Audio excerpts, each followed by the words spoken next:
یہ نبی پاک علیہ الصلوۃ والسلام کو پہلے سے معلوم تھا، اور فقط پیارے آقا کو معلوم نہیں تھا، یہ امام حسین کی شہادت کی خبر امہات المومنین کو بھی پتا تھی، خاتون جنت بی بی فاطمہ کو بھی معلوم تھا، بلکہ مولا علی کرم اللہ تعالی وجہ الکریم ایک بار اپنے قافلے کے ساتھ فرات کے کنارے گزرے، فرمایا یہاں ٹھہر جاؤ، اور پھر فرمایا کہ مجھے میرے آقا علیہ الصلوۃ والسلام نے بتایا ہے کہ فرات کے کنارے حسین اور ان کے رفقا کو شہید کیا جائے گا، ان کو یہاں ان کے خیمے باندھے جائیں گے، اس مقام پر انہیں شہید کیا جائے گا۔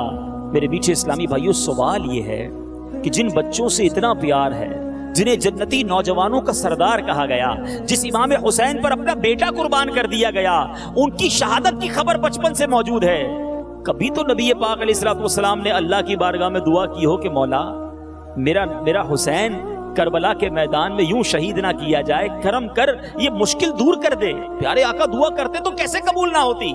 چلے نبی پاک نے دعا نہیں کی، کبھی تو بی بی فاطمہ حاضر ہوتی کہ یا رسول اللہ صلی اللہ تعالیٰ علیہ وسلم، حسین سے آپ کو بڑا پیار ہے، حضور آپ دعا کر دیں کہ یہ جو امتحان آنے والا ہے، جو اس کو اس طرح شہید کیا جائے گا، یہ شہادت نہ ہو۔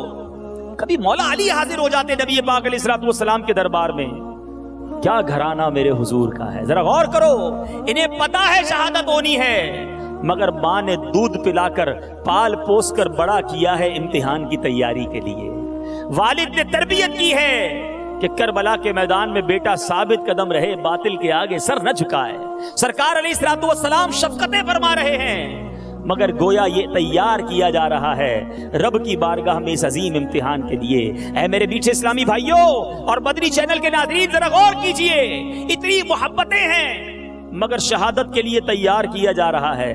آج مجھ پر اور آپ پر کوئی امتحان آتا ہے، ہمارا کیا حال ہوتا ہے؟ شکوے ہیں، شکایتیں ہیں، واویلے ہیں، بڑا پریشان ہوں، کاروبار نہیں ہے، روزگار نہیں ہے، بچے نہیں ہوتے، بچے ہیں تو بیمار ہیں، گھر چھوٹا سا ہے، کرائے کا گھر ہے، کہ علاج کے لیے پیسے نہیں ہیں، دنیا بھر کو کہتے رہتے ہیں، اور پھر ساتھ ساتھ شکوے بھی ہیں، اللہ نے مجھے دیا ہی کچھ نہیں ہے، فلاں کو دیکھو اتنا دیا، میں پیچھے رہ گیا۔ ارے ایک طرف وہ خاندان دیکھو جو جیسی نعمتیں چاہتا ویسی اپنا سکتا تھا، زندگی بھر غربت اور فقر کی زندگی گزاری، اور جوان بیٹے کو شہید ہونے کے لیے تیار کیا، نہ ماتھے پر شکن ہے، نہ لب پر شکوہ ہے۔ شاعر لکھتا ہے نا، زباں پر شکوے رنجو علم لایا نہیں کرتے، زباں پر شکوے رنجو علم لایا نہیں کرتے، نبی کے نام لیوا غم سے گھبرایا نہیں کرتے۔ اے پنجتن پاک کے غلاموں، اے اہل بیت کی غلامی کا دم بھرنے والوں، آپ دنیا میں جس بھی پریشانی میں ہیں، اللہ کی رضا پر راضی ہونا سیکھیے، اور کربلا کا یہ میدان مجھے اور آپ کو صبر کی تلقین کرتا ہے، مجھے اور آپ کو اللہ کی رضا پر راضی رہنے کی تلقین کرتا ہے۔ کسی امتحان، کسی مصیبت میں اگر گرفتار ہو جائیں تو اس پر ثابت قدم رہنے کی تلقین کرتا ہے۔ اور امام حسین کا یہ عظیم واقعہ ہمیں بہت کچھ سکھاتا ہے میٹھے اسلامی بھائیوں، ذرا غور کیجئے، امام حسین نے یزید کی بیعت کیوں نہیں کی؟ یہ کیوں کربلا کا واقعہ ہوا؟ آپ بیعت کر لیتے، سارا مسئلہ حل ہو جاتا، آپ سکون سے رہتے، بڑے اچھی زندگی گزرتی، وظیفہ بھی ملتا، مدینے منورہ میں ہی رہتے۔ یہ سب کچھ کیوں ہوا؟ امام حسین یہ جانتے تھے کہ اگر میں نے یزید کی بیعت کر لی، اس شرابی، اس فاسق، اس بدکار، اس بے حیائی کا رواج دینے والے کی بیعت کر لی، تو آگے میرے نانا کے دین کا نقشہ ہی بدل جائے گا، جس کو جب موقع ملے گا کسی بے حیا، کسی بدکار اور کسی فاسق کے ساتھ ہو جائے گا، اس کا فالوور بن جائے گا، اس کی بات ماننے بن جائے گا، اس کو اپنا امیر مان لے گا۔ اور مثال یہ دے گا کہ امام حسین نے بھی تو ایسا کیا تھا، امام حسین نے کمپرومائز نہیں کیا، آپ نے باطل کے آگے اس لیے سر نہ جھکایا کہ رہتی دنیا کے لیے یہ پیغام چلا جائے کہ سر کٹتا ہے تو کٹ جائے، اسلام کا نام نہیں نیچے ہونا چاہیے۔ میٹھے اسلامی بھائیوں ذرا غور کیجئے، امام حسین رضی اللہ تعالیٰ عنہ کے قافلے تقریباً سارے ہی شہید ہو گئے، عابد بیمار بچے، بیبیاں بچیں، دیکھا جائے عددی لحاظ سے تو یزیدی جیت گئے، یزیدی بڑی تعداد میں واپس گئے، مگر ان سب نے سر کٹا کر وہ کام کر دکھایا کہ آج بھی رہتی دنیا میں امام حسین اور شہدائے کربلا کا تذکرہ تو موجود ہے، یزید کا نام لینے والا کوئی نہیں۔ آپ کو دنیا بھر میں امام حسین کے غلام ملیں گے، اپنے آپ کو پنجتن کا غلام کہہ کر فخر محسوس کرنے والے ملیں گے، دنیا کے پورے کونے کے اندر بھی کوئی یزید کا غلام کہنے والا نہ ملے گا۔ گویا امام حسین نے سر کٹا کر ثابت کر دیا کہ قتل حسین اصل میں مرگ یزید ہے، قتل حسین اصل میں مرگ یزید ہے، اسلام زندہ ہوتا ہے ہر کربلا کے بعد۔ امام حسین نے اپنا سب کچھ لٹا کر دین کو زندہ کر دیا، اور آج بھی ان کا چرچا بلند ہے، کیونکہ امام حسین کو حکومت کی تمنا نہ تھی، اسلام کو بلند کرنا تھا۔ آج کروڑوں اربوں دلوں پر امام حسین کی حکومت ہے، حکومت دلوں پر حکومت کا نام ہے، جو آج میرے آقا امام عالی مقام، امام عرش مقام، امام حسین رضی اللہ تعالیٰ عنہ ہر مسلمان کے دل پر حکومت کرتے ہیں۔ کون ہے یزید کا نام لینے والا؟ تو میرے میٹھے اسلامی بھائیوں، دولت کے پیچھے، اقتدار کے پیچھے بھاگنے والے غور کریں کہ کہیں ایسا تو نہیں کہ یزید کے طریقے پر عمل کر رہے ہیں۔ آج میں سلسلے اپنے اس بیان کے اختتام پر سب کی توجہ لینا چاہتا ہوں، ذرا غور کیجیے۔ دو قسم کے خیمے تھے کربلا کے میدان میں، ایک خیمہ تھا جہاں 72 اللہ کے نیک بندے موجود تھے، ایک 22,000 کا لشکر تھا جس کے بھی خیمے لگے تھے۔ اب فرق کیا تھا؟ ادھر خیموں میں نماز ہوتی تھی، ادھر خیموں میں گانے باجے ہوتے تھے، ادھر خیموں میں تلاوت ہوتی تھی، ادھر خیموں میں شراب ہوتی تھی، رقص و سرور ہوتا تھا۔ غور کیجئے آج ہماری راتیں کیسے گزرتی ہیں، جو نمازیں پڑھ کر، درود پڑھ کر، تلاوت کر کے، عبادتیں کر کے دن اور رات گزارتا ہے، وہ تو گویا امام حسین اور ان کے قافلے والوں کے طریقے پر ہے، مگر جو شرابیں پیتا ہے دیکھیں وہ کس کا طریقہ ہے۔ ارے نام امام حسین کا لیتے ہو، کام یزیدیوں والا کرتے ہو۔ شراب پینے والا سوچے کہ یزید اور اس کے لشکر میں شراب پی جاتی تھی، کہلاتا پنجتن کا غلام ہوں اور کام یزیدیوں والے کر رہا ہوں۔ جوا کھیلنے والا، بے حیائی کرنے والا، بدکاری کرنے والا، ناچ گانے کی محفلیں سجانے والا سوچے ارے یہ کام تو کربلا میں یزیدیوں نے کیا تھا۔ یہ کربلا کا میدان مجھے اور آپ کو یہ پیغام دے رہا ہے کہ اے پنجتن پاک کے غلام کہلانے والوں، امام حسین کربلا کے میدان میں تلواروں کے سائے میں نماز پڑھتے، آپ کے خیموں کی بیبیاں، پردہ دار بیبیاں بھی نماز پڑھ رہی تھیں، حالانکہ ان کے سامنے بچے شہید ہو رہے تھے، مگر آج وہ تلواروں کے سائے میں نماز پڑھیں اور ہم پنکھوں کے نیچے نماز نہ پڑھیں، ہم قالین مسجدوں میں بچھے ہوں نماز نہ پڑھیں، مؤذن بلائے حی علی الفلاح حی علی الصلاح اور پنجتن پاک کا غلام کہلانے والا نماز میں مسجد کو نہ آئے۔ فجر اس لیے چلی جاتی ہے کہ رات کو تھک جاتا ہوں، ظہر اور عصر اور مغرب کاروبار میں ہوتا ہوں، نوکری پر ہوتا ہوں، اس لیے قضا ہو جاتی ہے، عشاء میں گھر آتا ہوں تو طبیعت ٹھیک نہیں ہوتی، گھبرایا ہوا تھکا ماندہ ہوتا ہوں، اس لیے عشاء چلی جاتی ہے۔ اے بتاؤ میرے میٹھے اسلامی بھائیوں، اگر میری اور آپ کی ملاقات محشر کے دن امام حسین سے ہو گئی، اور ہماری تمنا ہے کہ اہل بیت اطہار کا ہمیں محشر میں دیدار نصیب ہو، ان کے ساتھ ہی تو جنت میں جانا ہے، لیکن اگر امام حسین نے ہم سے پوچھ لیا کہ بتاؤ ہم اور ہمارے قافلے والے تو کربلا میں تلواروں کے سائے میں بھی نماز پڑھتے رہے اور تم زندگی میں نمازیں قضا کرتے رہے، کیا جواب دو گے؟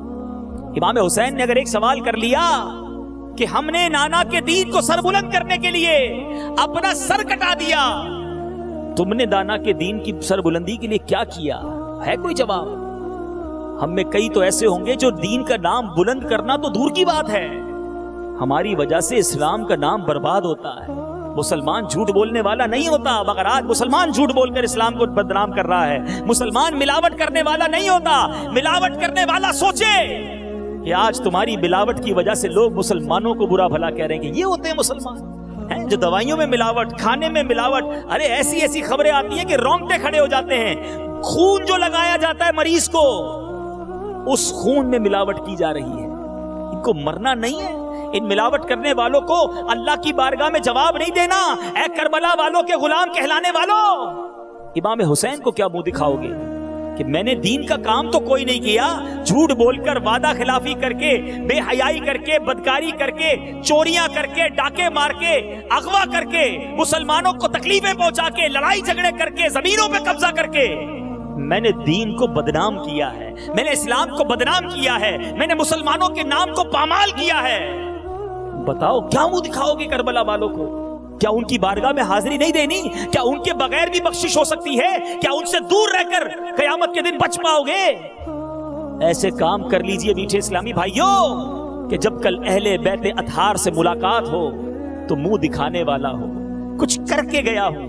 امام حسین کو تلاوت کا شوق کیسا تھا؟ آپ کے بارے میں آتا ہے کہ آپ کا جب وصال ہوا، آپ کے سر اقدس کو جب نیزے پر اٹھایا گیا تو امام حسین کا سر اقدس جو ہے وہ نیزے پر بھی تلاوت قرآن کر رہا تھا۔ عبادت ہو تو ایسی ہو، تلاوت ہو تو ایسی ہو، عبادت ہو تو ایسی ہو، تلاوت ہو تو ایسی ہو۔ سر شبیر تو نیزے پہ بھی قرآن سناتا ہے، وہ نیزے پر قرآن پڑھیں، ہم پورا سال قرآن نہ پڑھیں۔ پوچھیے اپنے آپ سے یہ غلامی سچی ہے؟ اب تو کہتے ہیں ہم نیاز بناتے ہیں امام حسین کی، بڑی اچھی بات ہے، بالکل نیاز بنانی چاہیے، کھچڑا بنائیں بڑی اچھی بات ہے، مگر ستم ظریفی تو دیکھیں کہ کھچڑا بنانے والا بھی رات بھر گوٹا لگاتا ہے اور ساتھ گانے بج رہے ہوتے ہیں۔ امام حسین کی نیاز ہے اور یزیدی طریقہ چل رہا ہے، استغفر اللہ۔ نیاز کھچڑا بنانے والے کتنے ہیں جو فجر کی نماز اس رات کو پڑھتے ہیں؟ ساری رات کھچڑا بنایا، نہ عشاء پڑھی نہ فجر پڑھی۔ یہ کون سی غلامی ہے امام حسین کی؟ ارے نیازی ہم ضرور ہیں مگر اس سے پہلے نمازی بنیے۔ ہم نمازی ہوں گے تو نیاز کا مزہ بھی کچھ اور ہوگا۔ تو خدا را کربلا کے میدان سے یہ پیغام قبول کیجئے کہ تلاوت کرنا، نمازیں پڑھنا، اللہ کے دین کی سربلندی کے کام کرنا یہ حسینی طریقہ ہے۔ شراب پینا، بے حیائی کرنا، میوزک اور گانے باجے بجانا، اللہ والوں کو ناراض کرنا اور تکلیف پہنچانا، مسلمانوں کی دل آزاریاں کرنا، یہ یزیدی لوگوں کا طریقہ ہے۔ طے آپ نے کرنا ہے، فیصلہ آپ نے کرنا ہے کہ زندگی حسینی طریقے پر گزارنی ہے یا زندگی یزیدی طریقے پر گزارنی ہے، کیونکہ ہم میں سے کوئی بھی یہ نہیں چاہے گا کہ قیامت کے دن میرا ساتھ یزید کے ساتھ ہو۔ ہم سب چاہتے ہیں کہ بروز محشر جب اللہ رب العزت کے کرم سے اٹھیں تو امام حسین کے قافلے کے ساتھ اٹھیں، کربلا والوں کے غلاموں میں اٹھیں، آل رسول کے غلام بن جائیں۔ ارے ہم تو شجرے میں یہ شعر پڑھ کر جھوم کر پڑھتے ہیں کہ اے اللہ دو جہاں میں خادم آل رسول اللہ کر، دو جہاں میں خادم آل رسول اللہ کر، حضرت آل رسول مقتدا کے واسطے۔ ارے میں تو پنجتن کی غلامی کی تمنا زندگی میں بھی کرتا رہا اور مرنے کے بعد بھی تمنا یہی ہے کہ اللہ محشر میں بھی اور جنت میں بھی سرکار کا خادم، سرکار کی آل کا خادم اور نوکر بنا لینا، کیونکہ اس گھرانے کا جب سے میں نوکر ہوا، اس گھرانے کا جب سے میں نوکر ہوا، سب سے اچھی میری نوکری ہو گئی۔ اللہ یہ نوکری عطا کر دے، پھر کچھ اور نہیں چاہیے، لیکن یہ نوکری لینے کے لیے، ان کی رضا لینے کے لیے کچھ کام بھی تو ایسے کرنے ہوں گے۔ جس آقا علیہ الصلوۃ والسلام کا کلمہ پڑھا ہے ان کے پاس تو سب کچھ تھا، پھر بھی غربت کی زندگی ہے، پھر بھی فقر کی زندگی ہے، پھر بھی سادہ زندگی ہے۔ سیرت نگاروں نے لکھا کہ نبی پاک صلی اللہ تعالی علیہ وسلم کے کاشانہ اقدس میں، یعنی میرے آقا کے گھر میں بعض اوقات کئی دن گزر جاتے، دھواں نہیں اٹھتا تھا۔ اس کا مطلب یہ تھا کہ چولہا نہیں جلتا تھا۔ تو کیا کھاتے تھے؟ اگر چولہا نہیں جلتا تھا تو کھجور پر گزارا ہے، پانی پر گزارا ہے، کئی دن پکتا نہیں تھا۔ آج دوپہر کا کھانا گھر والے رات کو کھلا دیں تو منہ بن جاتا ہے، رات کا بچا ہوا دن میں کوئی گرم کر کے کھلا دے تو منہ بن جاتا ہے کہ یہ کیا ہوا، تازہ کھانا کیوں نہیں بنا، ہمیں ہمارے پاس یہ نعمت کیوں نہیں ہے۔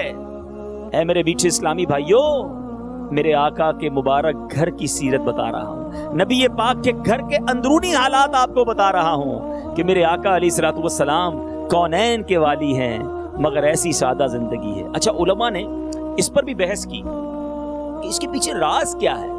نبی پاک علیہ الصلوۃ والسلام نے کیوں بادشاہوں والی زندگی نہیں گزاری؟ آقا چاہتے تو بڑی شاندار، جس کو آپ کہیں مہنگے لباس، مہنگی خوشبوئیں اور زبردست سواریاں ہوتی، کیوں نہیں گزارا یہ سب کچھ؟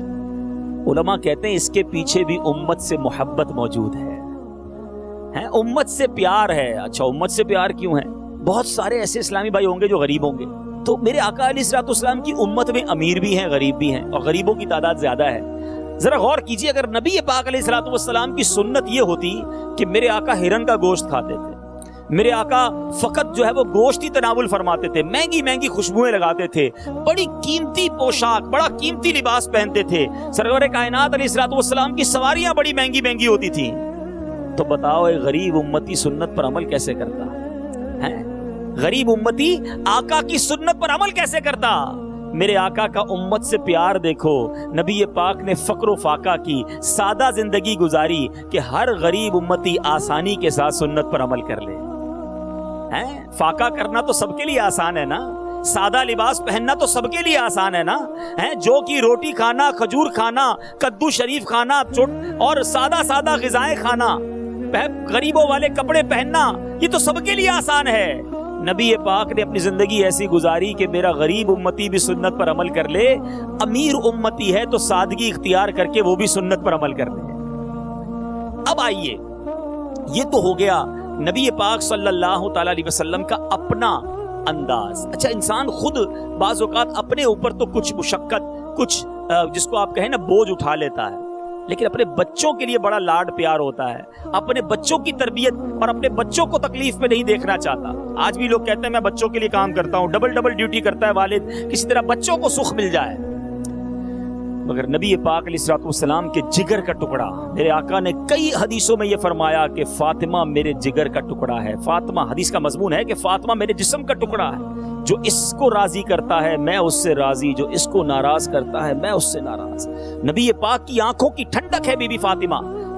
بی بی فاطمہ خاتون جنت رضی اللہ تعالیٰ عنہ کے بارے میں آتا ہے کہ جب بی بی فاطمہ نبی پاک علیہ الصلوۃ والسلام کے دربار میں آتی نا، بیٹی ہیں، میرے آقا استقبال کے لیے کھڑے ہو جایا کرتے تھے، خاتون جنت کا ہاتھ لیتے، ہاتھ چومتے، اور میرے آقا اپنی جگہ اپنی صاحبزادی کو بٹھاتے، اور پھر جب پیارے آقا بی بی فاطمہ کے پاس تشریف لے جاتے تو خاتون جنت کھڑی ہو جاتی، سرکار علیہ الصلوۃ والسلام کا ہاتھ چومتی اور اپنی جگہ پر بٹھاتی۔ باپ اور بیٹی کا پیار سیکھنا ہو تو نبی پاک علیہ الصلوۃ والسلام اور خاتون جنت کا یہ پیار دیکھیے، یہ ہم سب کے لیے درس ہے۔ آج بہت سارے قبیلے، بہت سارے گاؤں، بہت سارے جناب خاندان ایسے ہیں جہاں بچی پیدا ہو تو منہ بن جاتا ہے، بیٹا پیدا ہو تو مٹھائیاں تقسیم ہوتی ہیں، اور بچی پیدا ہو تو منہ بن جاتا ہے۔ بعض اوقات خاندان میں لڑائی، بلکہ ایسا بھی بدقسمتی سے ہوتا ہے کہ بیوی کو طلاق ہی اسی نے دی جاتی ہے کہ 3 بیٹیاں ہو گئیں، بیٹا ہی نہیں ہو رہا، 4 بیٹیاں ہو گئیں۔ ارے اللہ کے بندوں، بیٹی تو اللہ کی رحمت ہے۔ ایک بات بتاؤ، کیا عورت کے اختیار میں بیٹا پیدا کرنا؟ کیوں عورت پر یہ سختی کرتے ہو؟ کیوں اللہ کی طرف سے اللہ کے فیصلوں پر اطمینان نہیں رکھتے؟ یاد رکھیں، رب جو چاہے جیسے چاہے عطا فرمائے، وہ قادر مطلق ہے۔ میری اور آپ کی کوئی حیثیت نہیں۔ جو بیٹیوں پر پریشان ہوتے ہیں ان کو دیکھیں جن کے بچے ہی نہیں ہوتے۔ ایسے بھی لوگ ہیں 25 20 سال ہو گئے، ایک اولاد نہیں۔ اچھا، ایک بیٹا ہوا، میں آپ سے پوچھتا ہوں، آپ کو بیٹا چاہیے، بیٹی پر آپ غمزدہ ہیں، ایسا بیٹا ہو کہ جو بڑا ہو کر باپ ہی کو مار مار کر گھر سے باہر نکال دے، کیا ایسا نہیں ہوتا؟ ارے بیٹوں نے والد کو قتل کیا، ایسے بیٹے بھی بدبخت بیٹے موجود ہیں۔ تو کیا معلوم اللہ تعالیٰ نے اس آفت سے مجھے بچانا تھا، اس لیے بیٹی جیسی نعمت عطا کر دی۔ اور سنو میرے آقا علیہ الصلوۃ والسلام کیا فرماتے ہیں، حدیث کا مضمون ہے، جس کی 3 بیٹیاں ہوں وہ اس کی اچھی پرورش کرے، اچھی جگہ رشتہ کر دے۔ پیارے آقا فرماتے ہیں اس پر اللہ تبارک و تعالیٰ کے کرم سے جنت واجب ہو جاتی ہے۔ وہاں صحابی موجود تھے، عرض کرتے ہیں یا رسول اللہ صلی اللہ تعالیٰ علیہ وسلم، کسی کی 2 بیٹیاں ہوں تو ہو سکتا ہے یہاں بھی کوئی ایسا بیٹھا ہو 3 تو نہ ہو 2 ہوں۔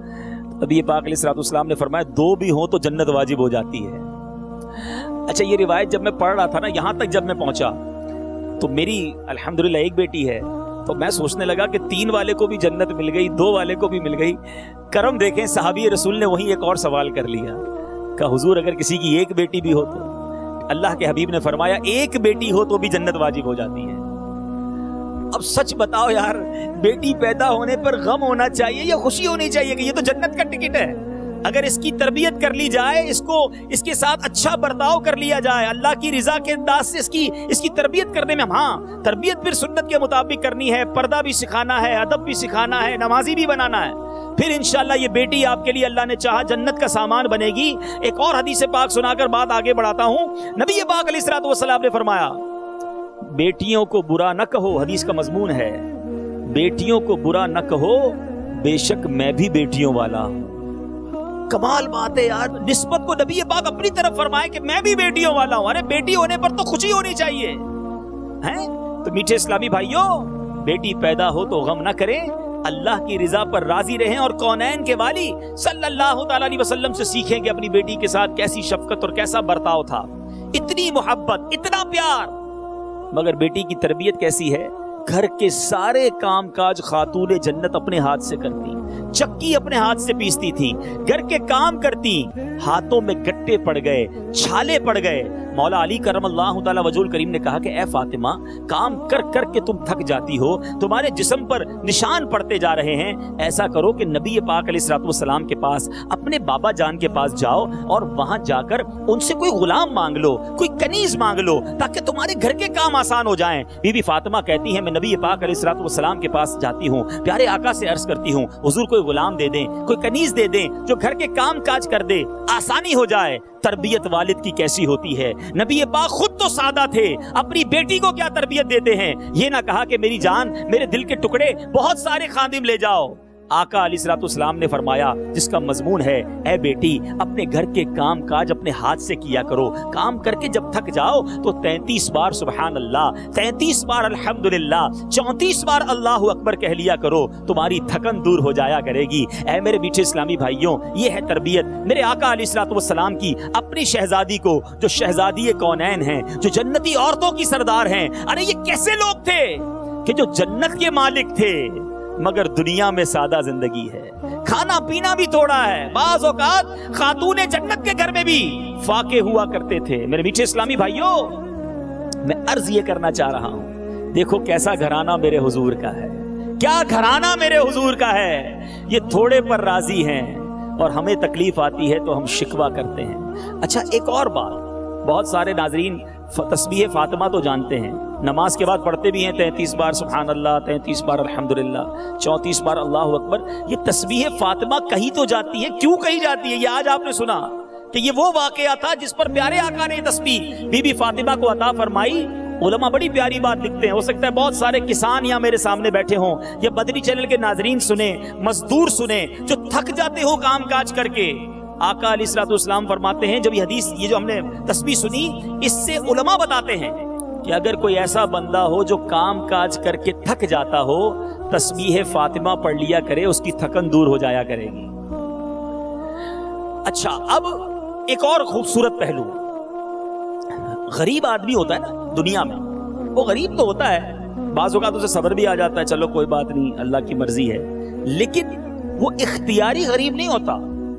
اگر اس کو تھوڑا سا موقع مل جائے امیر بننے کا تو فوراً بن جائے گا، تو دعا بھی کرتا ہوگا یا اللہ مال میں برکت دے دے، میرا گھر بھی بڑا ہو جائے، مجھے بھی پیسے مل جائیں۔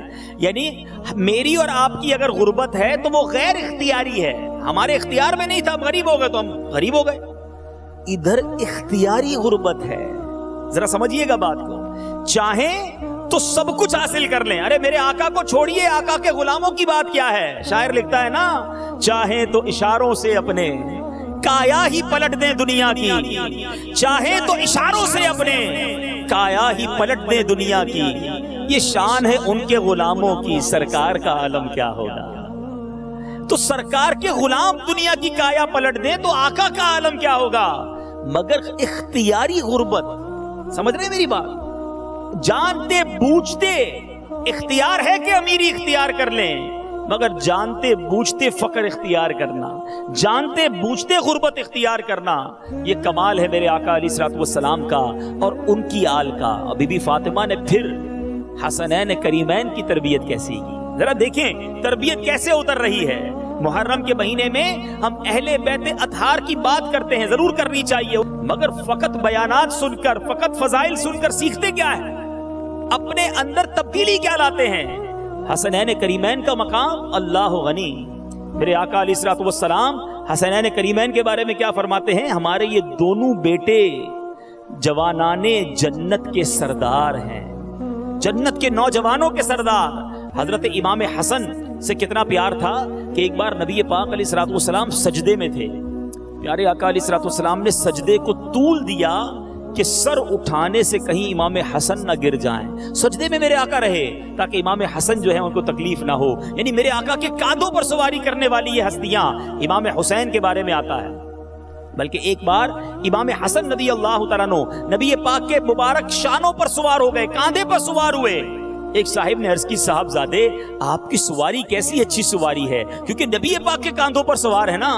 میرے آقا فرماتے ہیں سوار بھی کتنا اچھا ہے، امام حسن سے پیار کتنا۔ اور امام حسین کی اگر بات کریں، نبی پاک علیہ الصلوۃ والسلام کیا خوبصورت فرماتے ہیں امام حسین کے بارے میں۔ بلکہ غور کیجئے میٹھے اسلامی بھائیوں، بچہ جب پیدا ہوتا ہے ہم کیا کرتے ہیں؟ پہلے کان میں اذان دیتے ہیں، پھر کیا کرتے ہیں؟ کسی نیک آدمی کے ذریعے اسے گٹی دلواتے ہیں، جس کو تحنیک بھی کہا جاتا ہے، کہ کسی نیک آدمی کا جھوٹا مل جائے، تھوڑا سا شہد ہو یا کھجور ہو، تاکہ بچے کو برکت ملے۔ آپ جانتے ہیں امام حسین رضی اللہ تعالیٰ عنہ کے کان میں پہلی آواز کس کی آئی تھی؟ پیدا ہو کر سب سے پہلی آواز جو امام حسین کے کانوں نے سنی، میرے آقا علیہ الصلوۃ والسلام نے امام حسین کے کانوں میں اذان دی تھی۔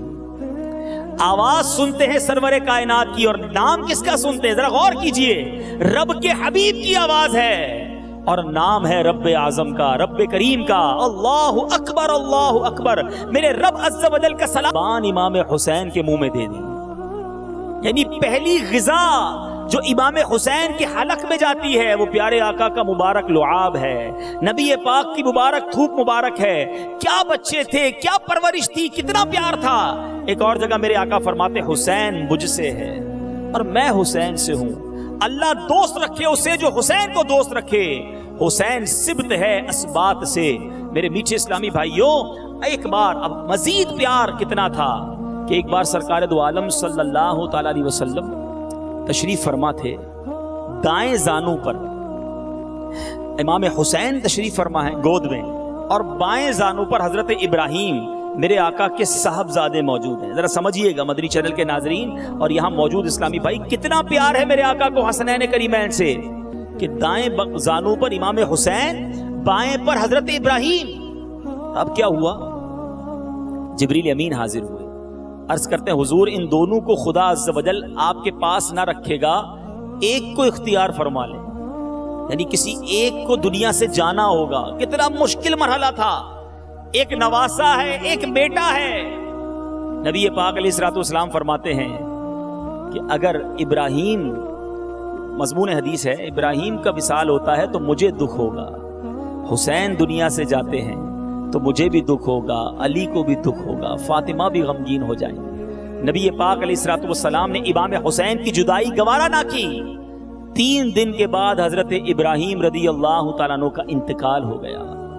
میرے میٹھے اسلامی بھائیوں، جب حضرت ابراہیم کا وصال ہوا نا تو پیارے آقا علیہ الصلوۃ والسلام امام حسین کے بوسے لیتے اور فرماتے ایسے کو مرحبا جس پر میں نے اپنا بیٹا قربان کر دیا۔